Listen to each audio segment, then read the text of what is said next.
Feng shui നിങ്ങളെ വിജയിപ്പിക്കുന്നു. എങ്ങനെ വിജയിപ്പിക്കും? എന്തുകൊണ്ട്? എന്തൊക്കെ കാര്യങ്ങൾ നമുക്ക് ഫെങ്ഷുയിൽ ചെയ്യാം? ഇതിൽ പ്രധാനമായിട്ടും നമുക്ക് സംഭവിച്ചുകൊണ്ടിരിക്കുന്ന ആരോഗ്യം, സാമ്പത്തികം, തൊഴിൽ, വിദ്യാഭ്യാസം, അതായത് നിങ്ങളുടെ പ്രശ്നങ്ങൾ അല്ലെങ്കിൽ നിങ്ങളുടെ ആവശ്യങ്ങൾ എന്ത് തന്നെ ആയാലും ഫെങ്ഷു പ്രകാരം നമുക്കതിനെ കറക്റ്റ് ചെയ്യാനായിട്ട് സാധിക്കും. ഇത് 5000-ഓളം വർഷം പഴക്കമുള്ള ചൈനീസ് വാസ്തുകലയാണ് ഫെങ്ഷു എന്ന് പറയുന്നത്. അവർ പറയുന്നു, നിങ്ങളുടെ വീടിന്റെ ഓരോ ദിക്കുകളും നിങ്ങളുടെ ജീവിതവുമായി ബന്ധപ്പെട്ട് നിൽക്കുന്നു. ഓരോ ദിക്കുകളും ഓരോ സൗഭാഗ്യങ്ങളാണ്. അത് ഏത് ദിക്കാണ് നിങ്ങൾ ആക്ടിവേഷൻ ചെയ്യുന്നതെന്ന് വെച്ച് കഴിഞ്ഞാൽ നിങ്ങളുടെ വീട്ടിൽ അല്ലെങ്കിൽ നിങ്ങളുടെ ജീവിതത്തിൽ ആ ദിക്കിൽ നിന്നുള്ള പ്രയോജനം നിങ്ങൾക്കുണ്ടാവും. നമുക്ക് 2-3 ദിക്കുകളെ പറ്റി ഒന്ന് നോക്കാം. ഒരു വീടിനെ കറക്റ്റ് 9 തിരിക്കുന്നു. ഇത് നിങ്ങളുടെ വീട് ചെറുതോ വലുതോ ആയിക്കോട്ടെ, നിങ്ങളുടെ വീടിനെ കറക്റ്റ് ഇതുപോലെ 9 തിരിക്കുന്നു എന്ന് കരുതുക. എന്നിട്ട് 8 ദിക്കുകളും നിങ്ങൾ അതിനകത്തോട്ട് മനസ്സിലാക്കുന്നു. ഇത് വന്നിട്ട് തെക്ക് വശം, ഇത് വടക്ക്, ഇത് പടിഞ്ഞാറ്, ഇത് കിഴക്ക്, സൗത്ത്, നോർത്ത്, വെസ്റ്റ്, ഈസ്റ്റ്. ഇനി സൗത്തും ഈസ്റ്റും കൂടെ ചേർന്ന തെക്ക് കിഴക്ക് അഗ്നികോണം, തെക്ക് പടിഞ്ഞാറ് കന്നിമൂല, വടക്ക് പടിഞ്ഞാറ് വായുകോണ്, വടക്ക് കിഴക്ക് ഈശാനകോണ്. അപ്പോൾ south east, south, south west, west north west, north north east, east. ഇതാണല്ലോ ഏതൊരു വീടും. പിന്നെ എന്തുണ്ട്? ഒരു ബ്രഹ്മസ്ഥാനവുമുണ്ട്. അപ്പോൾ ചൈനീസ് വാസ്തു പറയുന്നു, ഈ ഓരോ ദിക്കുകളും നിങ്ങളുടെ വീടിലുള്ള ഒരു വ്യക്തിയുമായും നിങ്ങളുടെ ശരീരത്തിന്റെ ഒരു ഭാഗവുമായും നിങ്ങളുടെ ഒരു സൗഭാഗ്യവുമായി ബന്ധമുണ്ടെന്ന് പറയുന്നു. അപ്പൊ അങ്ങനെയാണെങ്കിൽ നമുക്ക് 1, 2, 3 ദിക്കുകളെ പറ്റി നോക്കാം. ഒരു വീടിനെ സംബന്ധിച്ചിടത്തോളം തെക്ക് പടിഞ്ഞാറെന്ന് പറയുന്നത് ആ വീട്ടിലെ ഗൃഹനാഥയുടെ ദിക്കാണ്. അതായത് ഇവിടത്തെ ദിക്കെന്ന് പറയുന്നത് അമ്മയാണ്. അപ്പോൾ നിങ്ങളുടെ വീടിന്റെ കന്നിമൂലയിൽ വരുന്ന ഏതൊരു പ്രശ്നവും നിങ്ങളുടെ വീട്ടിൽ ആരെ ബാധിക്കും? നിങ്ങളുടെ അമ്മയെ ബാധിക്കും, അതായത് ഗൃഹനാഥയെ ബാധിക്കും. അപ്പൊ തെക്ക് പടിഞ്ഞാറ് ഭാഗത്ത് എന്തെങ്കിലും പ്രോബ്ലംസ് ഉണ്ടെങ്കിൽ അത് ഗൃഹനാഥയെ ബാധിക്കും. അപ്പൊ നിങ്ങൾക്ക് വീട്ടിൽ തെക്ക് പടിഞ്ഞാറ് എന്തെങ്കിലും പ്രശ്നം ഉണ്ടെന്നുണ്ടെങ്കിൽ നിങ്ങൾക്ക് ഒരു ഫെങ്ഷി കൺസൾട്ടന്റ് കാണിച്ചുകൊണ്ട് ആ ഭാഗം നിങ്ങൾക്ക് ക്ലിയർ ചെയ്യുമ്പോൾ നിങ്ങൾക്ക് അതിൻ്റെതായിട്ടുള്ള റിസൾട്ട് കിട്ടും. ഇനി നിങ്ങൾക്ക് തന്നെ ചെയ്യാൻ പറ്റുന്നതെന്ന് പറഞ്ഞു കഴിഞ്ഞാൽ ഈ സൗത്ത് വെസ്റ്റ് എന്ന് പറയുന്ന ഭാഗത്ത് ഒരു റെഡ് ലൈറ്റ് ഇടാം. അത് നിങ്ങൾക്ക് തന്നെ വേണമെങ്കിലും ചെയ്ത് നോക്കാം. അപ്പൊ എന്ത് മാറ്റം ഉണ്ടെന്ന് നിങ്ങൾക്ക് സ്വയം പരിശോധിച്ച് നോക്കാവുന്നതാണ്.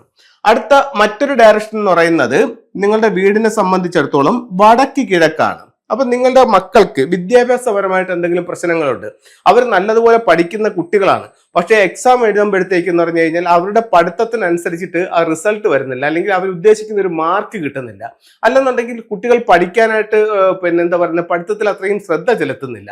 അങ്ങനെ വിദ്യാഭ്യാസപരമായിട്ടുള്ള എന്തെങ്കിലും തടസ്സങ്ങൾ നിങ്ങളുടെ വീട്ടിൽ സംഭവിക്കുന്നുണ്ടെങ്കിൽ അതിന്റെ കാരണം നിങ്ങളുടെ വീടിന്റെ വടക്ക് കിഴക്ക് ദിക്കായ നോർത്ത് ഈസ്റ്റ് ആണ്. അപ്പൊ നോർത്ത് ഈസ്റ്റിൽ ഉണ്ടാവുന്ന ഏതൊരു പ്രോബ്ലവും കുട്ടിയുടെ വിദ്യാഭ്യാസത്തെ ബാധിക്കും. അപ്പൊ അതുകൊണ്ടാണ് പറയുന്നത് നിങ്ങളുടെ സൗഭാഗ്യങ്ങൾ നിങ്ങളുടെ വീടുമായി ബന്ധപ്പെട്ട് നിൽക്കുന്നു.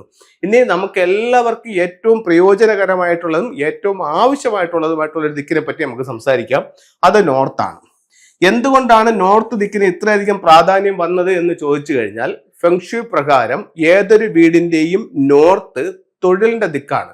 നിങ്ങളുടെ വീടിന്റെ നോർത്തിൽ നിങ്ങൾക്ക് ഒരു ടോയ്ലറ്റ് ഉണ്ടെന്ന് കരുതുക, അല്ലെങ്കിൽ നിങ്ങളുടെ വീടിന്റെ നോർത്ത് നിങ്ങൾക്ക് മിസ്സിംഗ് ആണെന്ന് കരുതുക. മിസ്സിംഗ് എന്ന് വെച്ചാൽ എന്താ ഉദ്ദേശിക്കുന്നത്? അതായത് നിങ്ങളുടെ വീട് സ്ക്വയറോ റെക്ടാങ്കിൾ ഷേപ്പിലോ ചെയ്യുമ്പോൾ ഈ വടക്കെന്ന് പറയുന്ന നോർത്ത് ഭാഗം നിങ്ങൾ പണി കഴിപ്പിച്ചിട്ടില്ല. ഇത്രയും ഭാഗം ഇതുപോലെ ഓപ്പൺ ആയിട്ട് കിടക്കുകയാണെന്ന് കരുതുക. ഇതാണ് നോർത്ത് മിസ്സിംഗ് എന്ന് പറയുന്നത്. നോർത്ത് മിസ്സിംഗ് എന്ന് വെച്ചാൽ നോർത്ത് വെസ്റ്റിലും റൂമുണ്ട്, നോർത്ത് ഈസ്റ്റിലും റൂമുണ്ട്. നോർത്ത് ഭാഗം കാലിയായി കിടക്കുന്നു, അല്ലെങ്കിൽ നോർത്ത് ഭാഗത്തൊരു ടോയ്ലറ്റ് ഉണ്ട്. അപ്പോൾ ഇവിടെ എന്ത് സംഭവിക്കും? നോർത്ത് എന്ന് പറയുന്ന വടക്ക് ദിക്ക് സ്വാഭാവികമായും മലിനപ്പെട്ടിട്ടുണ്ടാവും. ഇത് നിങ്ങളുടെ ജീവിതത്തെ ബാധിക്കുന്നത് തൊഴിൽപരമായിട്ടായിരിക്കും. അങ്ങനെയാണ്, അതുകൊണ്ടാണ് പറയുന്നത് നിങ്ങളുടെ വീട്ടിലുള്ള ഏതൊരു ദിക്കും നിങ്ങളുടെ വീടുമായിട്ടും നിങ്ങളുടെ സൗഭാഗ്യങ്ങളുമായിട്ടും ബന്ധപ്പെട്ട് നിൽക്കുന്നു. അപ്പോൾ ആ ദിക്കിനെ നിങ്ങൾക്ക് ആക്ടിവേഷൻ ചെയ്യുകയാണെങ്കിൽ നിങ്ങൾക്ക് ജീവിതത്തിലുള്ള എല്ലാ മേഖലകളിലും വിജയം ഉണ്ടാക്കാനായിട്ട് ചൈനീസ് വാസ്തുവിനായ ഫെങ്ഷുയിലൂടെ സാധിക്കുന്നതാണ്. ഇനി ഫെങ്ഷുയെ പറ്റി പറയുകയാണെന്നുണ്ടെങ്കിൽ നമുക്ക് 2 രീതിയിൽ ഇതിനെ തിരിക്കാം. ഒന്ന് ക്ലാസിക് ഫെങ്ഷു എന്നും ഒന്ന് സിംബോളിക് ഫെങ്ഷു എന്നും തിരിക്കാം. അപ്പൊ ക്ലാസിക് ഫെങ്ഷുയിലാണ് വീടിന്റെ ഓരോ സ്ഥലത്തും വരുന്ന എനർജികൾ അത് നല്ലതാണോ മോശമാണോ, അത് ഷെൻജിയാണോ ഷാർച്ചിയാണോ എന്നൊക്കെ മനസ്സിലാക്കുന്നത്.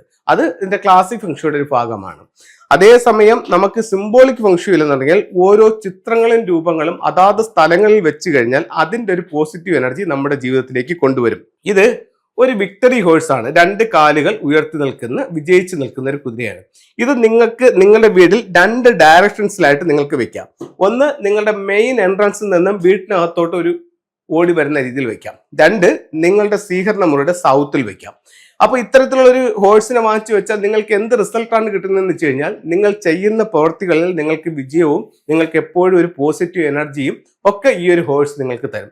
നിങ്ങൾക്ക് സംശയമുണ്ടെങ്കിൽ ഇതൊന്ന് വാങ്ങിച്ചു വെച്ച് നോക്കാവുന്നതാണ്. ഇനി കുട്ടികളില്ലാത്തൊരു കപ്പിൾസിനെ പറ്റി പറയുകയാണെന്നുണ്ടെങ്കിൽ വാസ്തുപ്രകാരമുള്ള എന്തെങ്കിലും പ്രോബ്ലം ആണെങ്കിൽ അവരുടെ ബെഡ്റൂമിന്റെ വെസ്റ്റ് ഡയറക്ഷനിൽ ഇത്തരത്തിലുള്ള ചിൽഡ്രൻസ് ബുദ്ധയുമായിട്ട് ഇരിക്കുന്ന ഒരു സ്റ്റാച്ചു വാങ്ങിക്കുകയാണെന്നുണ്ടെങ്കിൽ ഈ കാര്യത്തിൽ കൂടുതൽ റിസൾട്ട് അവരുടെ ലൈഫിലേക്ക് കൊണ്ടുവരുമെന്ന് ഫെങ്ഷുയിൽ പറയുന്നുണ്ട്.